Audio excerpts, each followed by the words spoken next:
My name is Doug Pitt. I'm a research scientist with the Canadian Forest Service, Canadian Wood Fibre Centre. My primary focus of research is silviculture. Harvesting practices in the boreal forest have changed over the years. Back in the early days, the primary focus of management was timber production.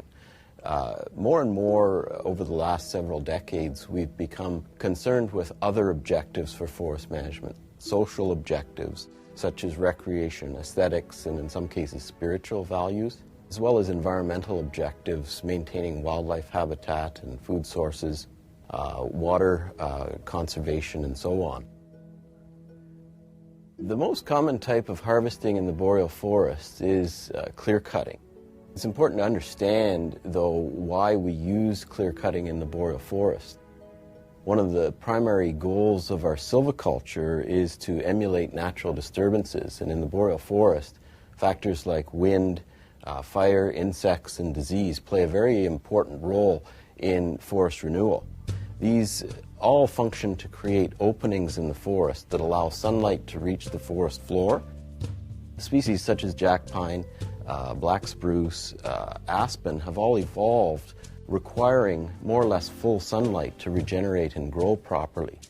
So any practice that aims to open the forest up to emulate some of these natural disturbances can be classified under the clear-cut system.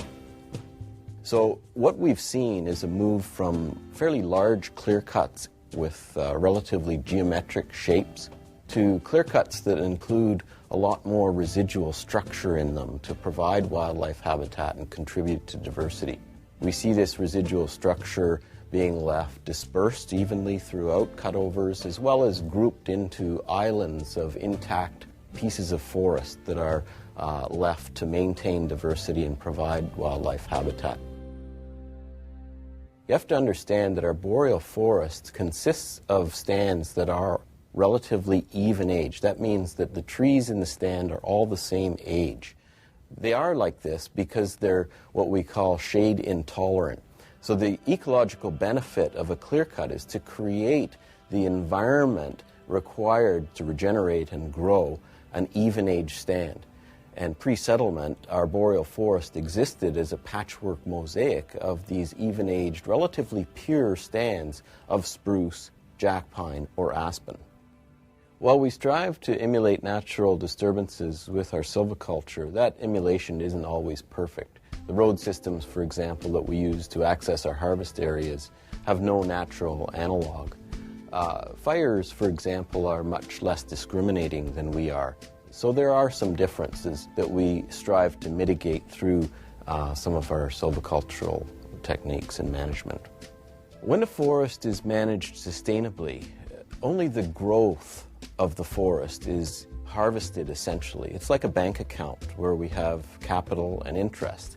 And as long as we only remove the interest portion in that account, we can maintain the principal. A forest is exactly the same way. We have growing stock. The growth on that forest is what we should be harvesting. If we harvest more than that, then we're not sustaining that forest. We're not sustaining that bank account, if you will. Science has had a huge influence on our understanding of ecological function, and this is really reflected as an underpinning to our operational practice today.